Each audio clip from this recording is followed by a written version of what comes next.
Hello, everyone. Welcome to episode number 15 of Ryan and Anna on Miami. 2024 is underway. We're in February. Exciting times now, exciting times ahead. And I'm going to start off with a little bit of a market update because January closed out. And one thing I've been saying for quite some time, actually, I was quoted in the Herald in January saying this, is that single family is probably, as an individual investor, is a great way of locking in land value. Single family within proximity of the urban core is a great way of locking in land value as our region begins to grow. So if you believe long Miami, if you believe the thesis, that's the play. And now we have resale data for the month of January. And what is the best performing in terms of year over year transaction volume growth? The million plus single family. January was an all what was that? Was it also high? It was up almost 50% versus last year. Last year was about 100. This year about 150 transactions. And the all-time high actually was single family 5 million plus, had the highest January on record in terms of sales volume. Wow. The rest of the market, no. The condo market, no. The condo market is continuing to slide off of those post-COVID highs. It is the luxury is still past pre-COVID, but the ascent has stopped. Single family past a million, not so much. What counts as like luxury and then ultra luxury? I've always wondered that. Okay, so good question. So when I've been asked by the press to give some stats on the luxury market, usually they define it as the top 10% of transactions. And so that in and of itself is a shifting metric because the top 10% varies. So you can track it. Like what is the entry of luxury is the top 10%. But it's, and we certainly, that bar has certainly risen in Miami the last 4 or 5 years. But it's fascinating to watch this play out, that single family is outperforming everything million plus. Million below, there's no inventory. So transaction volume is down drastically. I don't really even know if there is like below a million in Miami gets you like a shack. Pretty much or like a land value equivalent house built in the 40s on a small lot at this point. Yeah. Correct. There's, Yeah. there's nothing under a million left. Very little. Yeah. Very little. I think in Coconut Grove and Coral Gables, there's nothing under 2 million now. Very, very little. But anyway, despite overall drops in transaction volume, we're at all-time high for single family past 5 million and a huge jump year over year, just million plus. And this kind of ties into this thing I've been talking about, that we have this incoming wealth and talent migration. So our good friend Omar Morales, shout out to Omar here, he had a great tweet the other day. So he raised 2 points that I've talked about, is that we are neck and neck with Texas for net migration, just the number of people coming, but we are getting higher value taxpayers. We have the highest number of filers, over 200 grand. And Omar raised a third point, which I think is great, is that if we compare the land value available, Texas versus Florida, remember, we're equivalent on net population. We're getting the same number, similar number of people coming in. We're getting, within that number, we're getting the higher value earners. But Texas has 268,000 square miles, whereas the state of Florida has 65. And something interesting, that number for Florida, I think is vastly inflated because it includes the whole state, right? Right. Most of South Florida is like this much. Correct. It's only like 20, 25 miles between the sea and the Correct. Everglades. Yes. So it's basically like a very tiny peninsula down Yes. So we can't build more single family lots. That's what I told the Herald last month, is that we can't build vertical to add more single family like we can with condos. Yeah. So I'm going to repeat again. I think single family proximity to the urban core is the greatest investment an individual person can make in South Florida now. You know where I would buy if I had money right now? I would buy in whatever they call it, like the South Brickell or the Roads. Oh, yes. The location's so good. Because it's like you have these beautiful, sometimes historic homes within like walking distance of Brickell. Correct. Yep. And Coconut Grove's right there. Everything. It's a great Yeah, spot. that's where we'd buy if I was very wealthy. Yep. So this all ties us back to Future City Miami, as we've all been saying. So Ryan and I attended the Red Real Estate Awards here in Miami. Was it last week, or I've lost track? I of know. time. I think it was it was like almost 2 weeks ago. Recently. Exact timing is irrelevant here. And I ended up having a great conversation with Moishe Mana, which was really exciting because he's someone that has fascinated me for years. Yeah. And when we saw him there, it's like, I must go speak to him. He's very much an enigma. Yes. In the Miami area. And I know he's very polarizing. There's people that like him and people that don't like him. As is the case with all interesting people. Yeah. And so he owns so much. I think he's the largest individual landowner in the city of Miami. Yeah. He owns like 70 or 80 properties in downtown Miami, which he just bought like another one like 2 days ago. Correct. Some retail property. Yep. And he owns so much of it, and he owns a huge amount of Wynwood as well. Yes. Acres and acres and acres. Yeah. So what I've been hearing, I noticed years ago, Moshe saying that he said Miami had all the ingredients in place to be the city of the future. And he said this years ago. He said this before COVID. And he was right.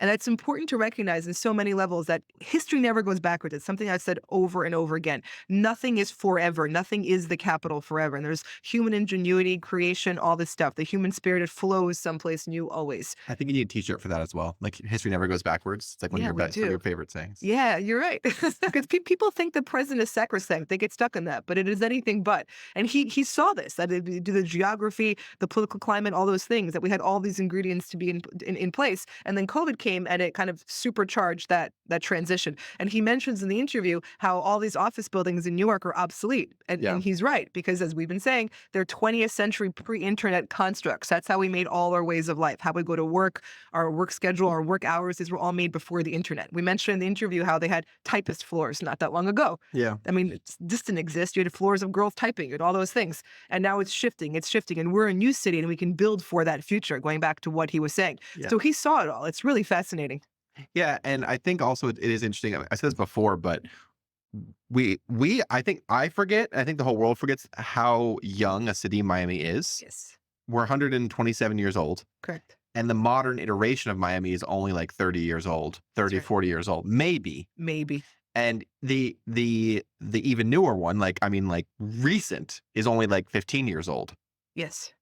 I mean, Nothing. That's nothing. I've said this before, but go to Google Maps and look at Brickell and like some of the intersections in 2007, 2005. There's nothing there. Correct. And that was not long ago at all. Yeah. We had the internet then. We had cell phones then. That was modern times.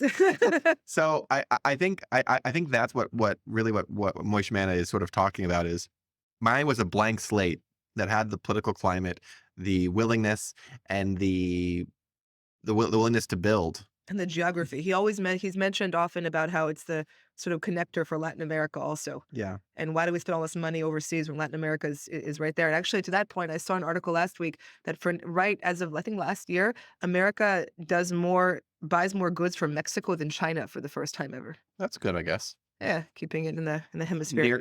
I've read a lot about that recently, that nearshoring is like a big thing. Yeah. Who knows how long China will supply us with Walmart stuff. So Correct. It's like we need to be prepared for them not to. Yep. And nearshoring, it's exactly that. Yep, exactly. So yeah, he was saying this for years. And you know what? He was really instrumental in developing the meatpacking district in New York, all these things. I'm so fascinated by people who created their realities by themselves, kind of from nothing. The guy moved to New York, I think it was 1983. Yeah. He's Jewish from Iraq. I don't know where he moved from in 1983, but he came to New York in 1983 with nothing, and he started a company with a moving van. It's fascinating. I love it. And stories like that also show you how quickly things can change on an individual level too. That in 20, 30 years, he became who he is. Yeah. I think that's pretty remarkable. Yeah, and Moishe Mana is a very interesting person. I do wish sometimes his plans were a little more transparent. I think that would be one of my only wishes when it comes to him, is like, he owns all this land. I wish he would tell us what he's going to do with it, or give us a plan of some sort. Like that would be it. I respect the hustle, and I respect, like, yes, let's go do it, but I'd love to see some plans. That'll be our second interview. Well, Anna, if anyone can get out of it, it's definitely you. We're going to say, now that the spotlight is on Miami, what exactly is happening? Let's go. Let's go. Come on. And he did comment that I work out, so. Yes. Yes. He seemed to be pleased by that. You work out? I said a little bit. Also, it was funny. I sent my mom pictures of our event, and she was like, "Oh, she's like, Anna looks like a celebrity." Oh, so sweet. Your mom's amazing. Yeah, and I mean, you did look like a celebrity. Thank you. Like, I mean, you had the whole, like, long black dress. Yeah. 5-inch heels. My heels were 5 inches, everybody. You couldn't see it under the dress, but they were. I don't know how she walked around. I'm 5'10" to start. I told her for the next one, we just need like one of those, like, sort of like evil stepmother, like, I don't know what they're called. Like, one of those capelets. I'm yeah, not it's a quite sure what it's called. Yeah. Like that goes up behind. There must be a name for this thing. Yeah. Hinging neckline and 5-inch heels again. And when you walk in the door, there's like lightning bolts. Like the evil stepmother in Disney. That's fantastic. This is totally random, but do you ever watch Enchanted? Susan Sarandon. Oh, like, yeah, a long time ago, part of it. Yeah. Like that sort of outfit. I feel like for the next one, we'll do that. We'll do that. We'll have a whole theme. Yeah. Oh boy. Any other trends or data you want to talk about? No, it just, the story is writing itself, and Miami is emerging as this future city. And I think that he was right. I think that we're right, and it's early stages, and that people are not so good at perceiving these momentum shifts, but it's happening, boys and girls. Yeah. So let's move on to some news. Mhm. One that's interesting here is the 80-story Cipriani Tower in Brickell. Right. Biggest construction loan in South Florida, Yeah. I think. And this is interesting. That lot I've called the cursed Brickell lot for many years Right. because there have been like 5 attempts to do something there, and none of them have come to fruition. And luckily, we got Mass Capital to come in and actually do something, and they are building 3 towers there. They're building the Cipriani. Is that how you pronounce it? I think so. Cipriani? That's how I say it. Sorry, guys, if we're Yeah. wrong. And then they're building 2 multifamily buildings right there. So there's gonna be a huge amount of stuff there, and there's also gonna be the restaurant, Cipriani restaurant and all that, but it's gonna be a big area, and that lot is huge. And I think it's really gonna tie off sort of the south end of Brickell, Right. because that like, the south end of Miami Ave is kind of nothing Oh, really yeah, happens yeah, down there. Because the roads is right there, and South Brickell is right there, so it's kinda quiet, I think, with this. And then the St. Regis across the street, which also the St. Regis, which is by Related, no, not my favorite, but whatever. They're doing total demolition of the structure that's currently there. So you're gonna have Cipriani going off there, you're going to have St. Regis, you're also gonna have 1428 Brickell, you're also gonna have Aura Mhm. by Casatua, Mhm. and there was something else over there that was happening, but there's like 4 That's or a whole 5 lot. there's like 4 or 5 towers, like, south of Coral Way. Wow. Yeah. So South Brickell is kinda heating up because it had some of the only blank land left And in that Brickell. whole yeah, correct. Yeah. That was a $600 million loan, I believe. Yeah, and we were talking about this before the podcast, that seems like a very large amount. Yeah. Maybe it's for, like, All the whole thing, I the was just whole thinking the thing? assemblage. Yeah, because, I mean, I don't even know if the, like, Waldorf Astoria in downtown is I don't $600 million, think like, so. that's because I this is kind of no, like, in Vegas, Aria, Mhm. like, this the whole city center thing, I think that whole complex with, like, all the towers was built for, like, 1.2 billion. Wow. And I know that's, like, 2008 money, Right. but, 600 million Still, is 600 million is a it's lot. probably for all 3 for the multifamily also, I'm guessing. Just convenient for PR. I mean, biggest loan is the biggest loan. Yeah. It's for 3 towers. Shh. It's one loan. Yeah. Maybe. Although would they bundle the loan for 3? Yeah. Huh. Well, I actually do I hope they build all 3 sort of somewhat simultaneously. I really don't like when developers do, like, an integrated project and then just take forever to build Yeah. all the pieces. I like it when The whole thing stays in kind of the whole thing comes flux or together. yeah, yeah. Yeah. But, yeah, I'm excited that that's gonna be, and the renderings are it's gonna be quite a the south end of Brickell, because right now you basically have just the Four Seasons there, Mhm. which is sort of Yeah, the renderings look awesome. but I'm saying when you get Cipriani, Aura, 1428 Brickell, all there, Agree. it's gonna be quite the thing. Agree. And it's also for sale. So Santander? I'm That's how I say it again. sorry. I think it's Santander. But anyways, their really ugly headquarters is for sale. Your really ugly headquarters. It's true. Have you seen that building? It's like right next to the Four Seasons. Okay. It's like terracotta stucco. It's really ugly. It's for sale. Huh. And they're moving their people to, I think, at Coral Gables. That lot is also huge, and it backs almost up to the water. I mean, Wow. it's like a couple hundred Let's see feet. what happens there. Yeah, so that's gonna be big. And then what else is happening over there? But yeah, that whole area is gonna be under construction for quite a while. 10 years from now, it's gonna be totally different. Speaking of 10 years from Hmm. now, I was at a event on Wednesday for a Miami-based startup called Rome. Mhm. And Rome is pretty cool because Rome, they're not sponsoring this. I'm just telling them. I'm just telling what they are. Rome is a virtual HQ for distributed companies. So basically, their whole thesis is like meetings are annoying. Mhm. Like scheduling meetings are annoying. So when you have Rome, you get to build out like a virtual headquarters, like actually like a floor plan Mhm. with people's offices and conference rooms, all that things. Anyways, you do that, and then if I'm in my office, you can like knock virtually and then come in without having to schedule a meeting. Oh, Like okay. I'm in the I see, same I see. office, Yeah, yeah. and then we can we're gonna meet, so we're gonna go over to the conference room, and then other people can join us. And you're always, as long as you're like clocked in, Right. you're there. Got it. Which I Someone think is can knock on your door, correct. essentially. I think it was pretty cool. That's pretty cool. Anyways, I was there, and they brought in some people to speak, and one of the guys who spoke was Brent. I think his name is Brent. He's the CEO of Bosch and Loam. Mhm. They do like the eye stuff and all Mhm. that. he lives here in Miami, and he had some very interesting words to say about Miami. And LA. And so one of the things he was saying, you can watch the clip on my Twitter, but one of the things he was saying is that he's done billions of dollars of launches in all around the country.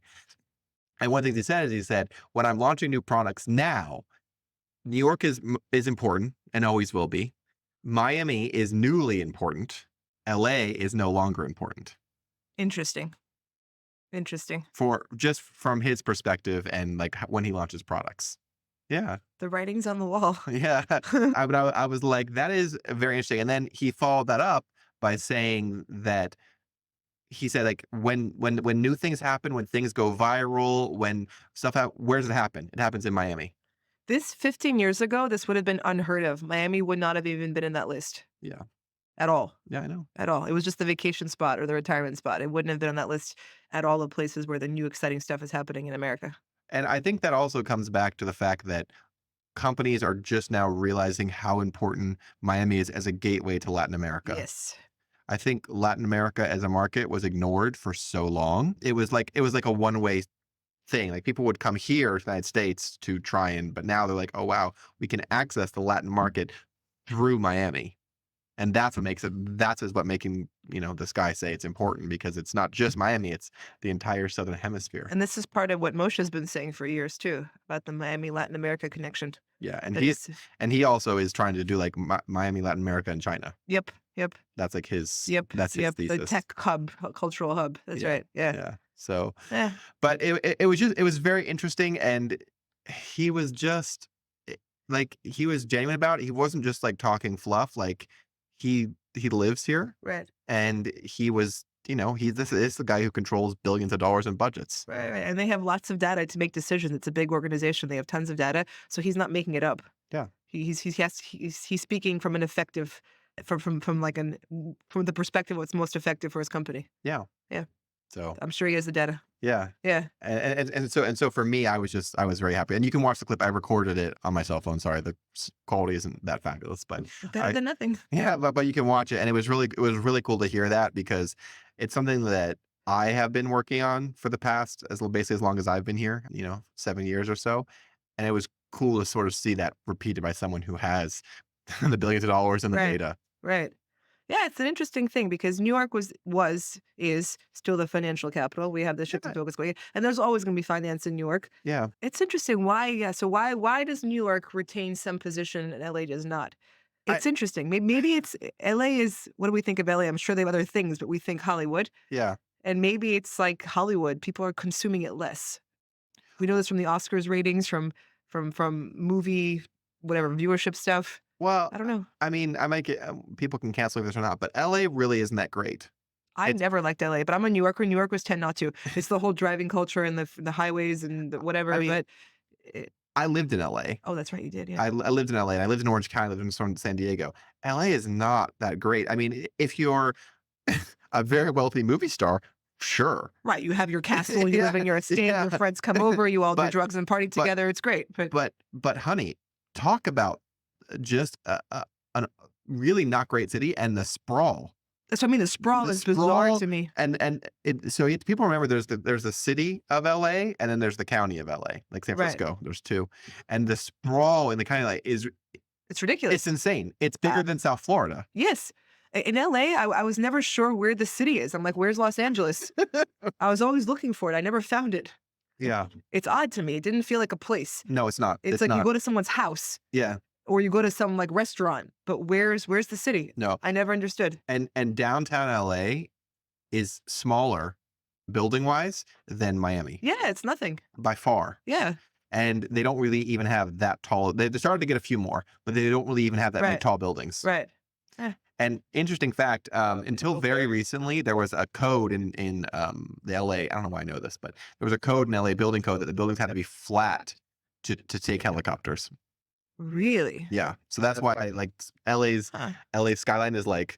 Yeah. Because they couldn't even have a crown or anything, because they had to have a helicopter. Oh, how funny. But yeah, I don't know. It's LA never did anything for me, and I mean it's fun to go look at and see Hollywood and stuff, but the city of LA I don't think is a real place. It never. Same. I never found the place.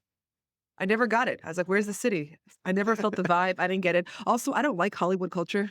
Yeah. It's not my thing.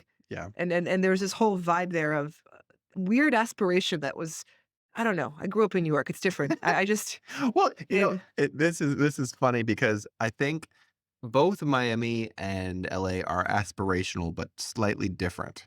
Like in LA, the aspiration is to be famous. right, You to be famous. Like that's literally it. right. In Miami, at least from my point of view, the aspiration is to accomplish something, Yes, whatever that may be. right, Not to be famous, but to accomplish something. right. Yes, people like here going viral and we're always in the news for crazy stuff, but it's a different sort of aspiration. Yes, people are doing stuff here. Yeah. Yeah, there's an expectation of that. LA, I never got it. No. It makes, I didn't feel it. I didn't feel the vibe. I didn't. You know what? This is awful. I'm totally gonna get canceled. I can spot LA people like from outer space, both both physically and how they act. One of your other superpowers. Yeah, let's not go into Let's the other not ones. say the other ones. Whoops. Whoops. We'll really get canceled now. That's an R-rated podcast. We're slowly going to go down that path. Everyone, just watch out. By episode 50, we're going to be like, But it's like, first off, okay, I'm just gonna say it. Like, people in LA have a look. They have this sort of Botoxy, pillow lips, like a done look. right, Done. And listen, I know people might get work done too. That is not a debate. But it's like, yes, you can look at myself. That girl got a BBL. Okay. right, But it's like, it's less about the face work or we're better at it here or something. I'm not entirely sure what it right, is, right. but you can tell less. I don't know. Like, Huh. but in LA, I'm like, that person's from LA because they got like this frozen face, the pillow lips, like the facelift, like the eyebrows are like up here somewhere. I'm getting canceled. I might as well go all the way. Maybe But, it's more about the face and Miami's more about the body. yeah. Maybe that's it. But that's what I'm saying is in Miami, we have to do less on the face. Right, right, right. More in the body. Because people here Right, they already have decent faces. right.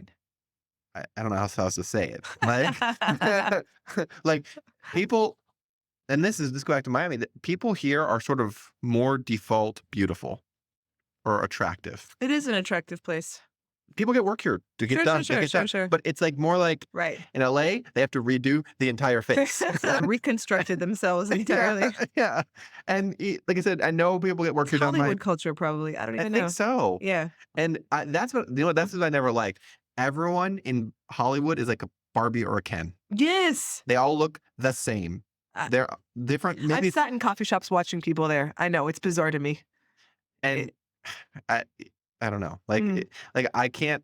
People like I said, people here in Miami, there is a look to it, but it's like there's enough variation on it. Right, right, In LA, you have to look like this, right, especially the women. right. Women in LA, they all have the pillow lips, the Botox, the just Do they have a skinny thing there? Are they skinny? oh yeah, Yeah, extremely. that's what it is. The Hollywood culture is the skinny thing. Yeah, Miami, not so much. no, Miami people like a little bit of woman on their woman, I think. and men. And men. Yeah, it's like it's like in LA, you have to have a 6-pack and Right. like 0% body fat. Right, right, right. You have to be hot. Right, In Miami, you can be a little thick right, and still be hot. right. That's the difference. Well, it's healthier here. We have a healthier body perception then. Good Well, for us. I don't know. I don't know. I mean, Miami has its own problems when it comes to body images. But for me personally, I prefer the standards of beauty in Miami over LA any day of the week. Yeah, I do too. Yes, I do too. I don't really care if you get whatever done like on your body. It doesn't show as much when Right. you get your face done. Right, It shows. right. I agree. So- We have a sexier vibe here. Yeah, I- and also much more diverse. Yes, Yeah. yes. I prefer the diversity. I do too. I'm from Pennsylvania, town of 400 people with no diversity. Mm. That's what I grew up with. Mm. And I'm saying this as the waspiest guy probably in this whole entire office space. I prefer Miami's levels of diversity by far. Yeah, it's fun. It's a good vibe here. Yeah. We have a good mix. So, anyways, enough hating. Enough hating on I'm LA. not hating on LA. They're losing their taxpayers anyway. It's And- so sad. They also had like a giant, crazy rainstorm over the past. Oh, goodness. Yeah, they had like rivers of mud in Beverly Hills and whatever Yeah. it was. I was reading about it. And something this be the final thing. As far as Miami and LA and natural things, weather, disasters, that's something that I always sort of would find hilarious because they would come from LA to Miami and they'd be like, oh, we're scared of hurricanes. And I'd be like, bitch. I I was know. like, you're gonna wake up dead one day because of San Andreas fault. Just The like ground's going to open. you'll be I'll dead. take the Dead. hurricane any day over the ground's opening. Are you kidding me? Like we can leave. Yes, and we can improve our windows and do all these things. We need like a major category 5 to destroy our buildings. Yeah. Where's your ground can open and what can you do about it? That to me, whenever I would talk to people from LA about that, my New brain would Yorkers like, will tell me this too. Oh, the hurricane, the hurricane. Meanwhile, the 11 years I lived in Miami, New York had the hurricane, not us, and all of downtown was yeah. flooded. In the past, I learned this. In the past decade, New York has had more storm damage than Miami Oh, look at that. by like a lot, dollar wise. Look at that.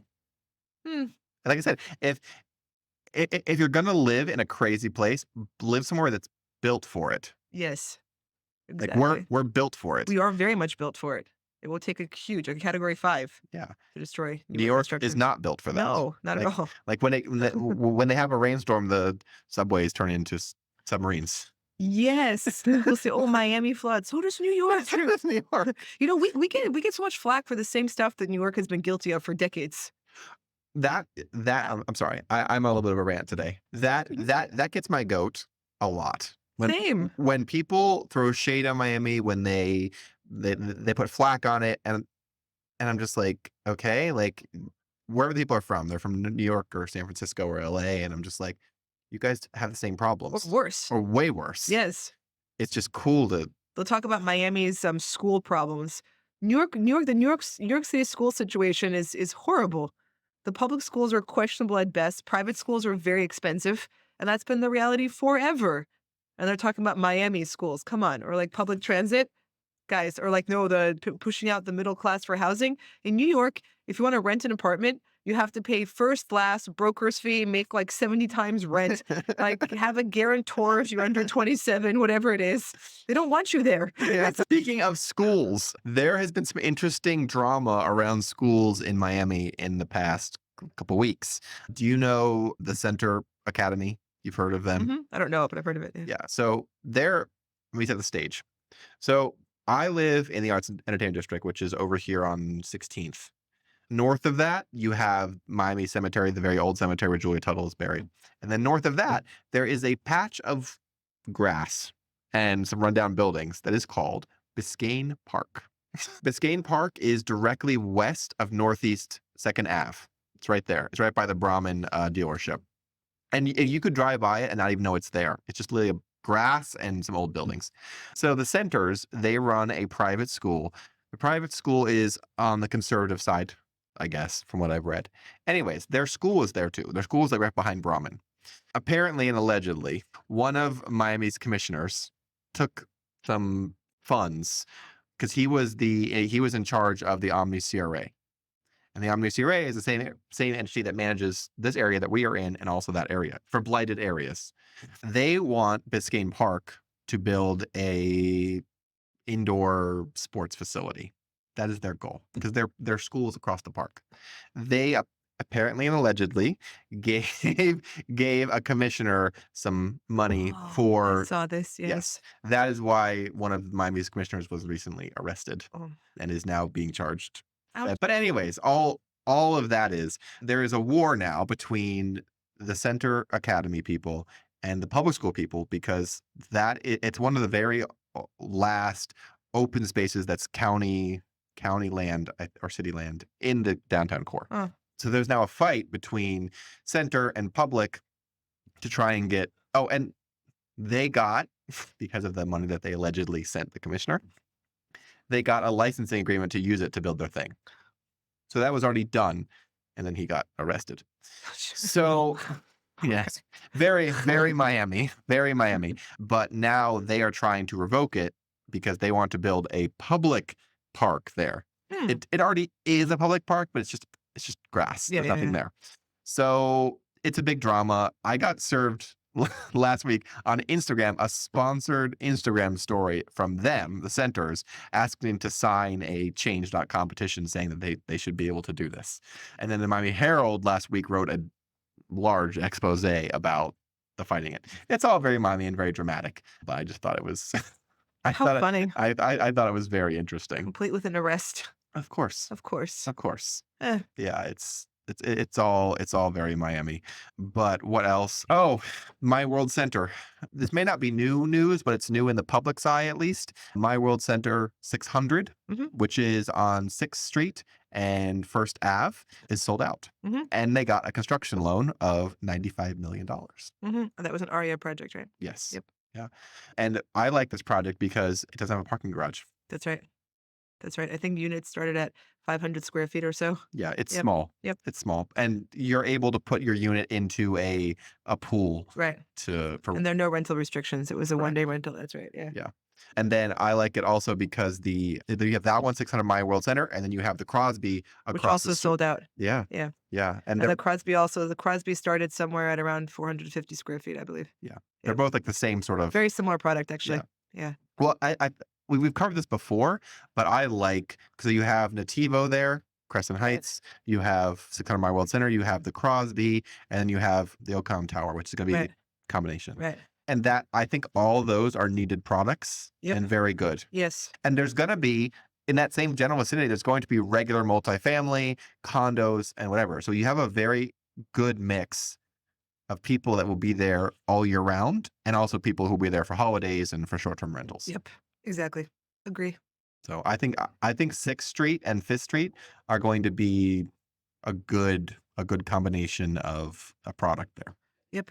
So, okay, what else do we have here? Oh, Overtown, there are The gentrification continues. yeah, there's actually I think there's at least 3 projects going off in Overtown right now that are filling in empty lots. Once again, empty lots. Yep. And they're not displacing anybody. They're not knocking down any historic buildings. They are going in and literally blank lots. And they're not building not affordable housing. They're not building Section 8 housing either. They're building offices. They're building retail. They're building market rate housing. Right. It's great. It is. And yeah, so there's a bunch happening there. Yeah, I mean, like, pretty cool. Like, look at that. Let's see that. Oh, yeah. I saw this text. It's Yeah. your whole. That's pretty awesome. Yeah. So that is, I think, really all of the news. Anything else that you want to talk about? No, just that market keeps chugging along. As I mentioned before, single family also hit an all-time high for median prices in what's it called, January. Wow. Condos did not. So there's this little divergence, but Well, we already talked about this, but you should talk about our day last Friday at your realtor's gala. oh my God, I forgot again. I've lost track of time. I've had 20 days in one recently, and I was like, wait, last Friday? I couldn't even think that far back. So yes, Ryan and I attended an award ceremony at the Hard Rock Hotel. It was an award ceremony plus an inauguration for the governor. So I'm going to be a governor of the Association of Realtors again next year, 4th year. And also I received an award. It was for market insight and leadership. Yay. So thank you, everyone. Thank you, association. That was And guys, that award is like this tall and crystal, and we dropped it like instantaneously. I dropped it. We were taking a picture by the fountain at the Hard Rock, and I dropped it, but it didn't break. Just the basic. But it's Yeah, all right. Now I'll always remember the crazy story. It's a weapon. That thing is a solid piece of glass. I'll be like, I'm gonna hit you with my market insight and leadership award. Boom. Yeah, if you ever need to commit murder, it's a good It would be tool. kind of poetic, maybe. But no, I think the little chip on it gives it some character. I liked it. It was good. The chip is good. We'll be like, this is where Anna dropped it for her photo op by the fountain at the Hard Rock. Yeah, it was fun. I went there as sort of like her media boy. It was fun. But that was quite an event. It was. The inauguration ceremony was a big deal. Yep. And there were so many realtors. I was like, whoa. That's in the ballroom. Yep. So the Miami Association, we're the largest association in the country with over 60,000 members. The second is Houston with 40,000 or so. So we're number one by quite a margin. And there were a lot of people in that room. For Yeah. Rock the Market, they actually made the room even bigger. That's when I spoke there last year. I think there were 1,500 people in the room. Oh. And I'm now 500 people feels like nothing. I can talk in front of 500 people like before coffee. Well, not really, but almost. Oh boy. Oh, also speaking of LA, I did want to bring up one thing. We're going back to LA. Of course. So on US 1 down towards Douglas Road, right like where the Home Depot is, there is a couple old buildings there that are multifamily and they're kind of decrepit. I just saw yesterday in from the Real Deal or South Florida Business Journal that an LA-based investor bought one of these places and they're going to redo it and reposition the asset. Oh, wow. So, and honestly, there's been a lot of transactions in the past couple weeks, a lot. I'm not sure whether that signals that people are really expecting rates to drop or things to start cooking again, but there's been a lot of transactions. Or they're deploying capital away from markets they deem less fit, Yeah. or all of the above. So, I mean, I How Anna's interesting. Anna's Hmm. the trends person here, but I'm just saying, just from the news, like there has been a lot of movement in transactions. Yep. Maybe it's cash purchase or something. I don't know, but there's been a lot. I mean, people. I think over the next few years, it's going to become even more obvious. The disparities across the country will be even more extreme. I think that we're in the early phase of that. So it's going to become abundantly clear over the next 3 to 5 years that we're going to have different trajectories and realities emerging in our country. So Yeah. I think more of those LA guys are going to start trying to build here. Hey, I'll take it. You know, if you wanna invest in Miami, you should come talk to Anna over here, and also me if you're interested about neighborhoods. Oh, aren't we filming our announcement sometime soon? Yes, this weekend. This weekend. Yes, yes, yes. So Nice. stay tuned, everyone. We have stuff coming. Yeah. It's it's gotten delayed a little bit, a couple times, but I lost half of January. Don't ask. but January almost killed me, but here we are. I mean, January felt like a year to me, January almost killed me. and I had my mother here. I had all this stuff happening. It was a lot. I'm still Yes. recovering. Like I think this weekend Me sometime. too. I started to finally. I caught up like 2 days ago, Yeah. and now I'm back to normal. Yeah, this weekend at one of the days, I want to just go out and drive like to the Keys and just Oh, like nice. and just zone out. Like I Yeah. just want to go to It's that. gonna be beautiful this weekend. I hope so. Yeah, So yeah, keep an eye out, guys. We are going to have an announcement at some point it's this gonna be very exciting. It's weekend. coming. We promise. And if you haven't watched it yet, go watch Anna's video interviewing Moish. Is that you pronounce his name? Moshe, Moshe. I think, yeah. It's on my Instagram, it's on Ryan's Twitter. It's on both our Instagrams. We're collaborators Yeah. on it, so go check it out. It's on Twitter. I tweeted it. Ryan retweeted it. It's super cool. Yeah. And it's going to be on this new website that we're launching too. So stay tuned for that. Yeah. So all good stuff. And he was right. We're all right. It's about perceiving. Actually, do you know why I get excited about Moshe seeing stuff like this? Because he clearly has a track record of perceiving directionality of how stuff is developing and where it's flowing. Okay. He's done this before. And so he's right. Like, well, once you open yourself to that up to that inevitability of change and the flow of innovation and people, you start to perceive the ingredients and the patterns. Yeah. And he was saying this 10 years ago. Now COVID supercharged it, and Yeah. we are the city of the future. Whoa. We Woo! have Here someone go. someone excited over Yay. there. That was great. I guys heard that, but that was And on really. that- Anyways, guys, thanks for watching, and we will see you in 2 weeks with hopefully some new announcements and a new venture. Exactly. Stay tuned. Hold on to your hats, everyone. And I'll talk to you guys soon.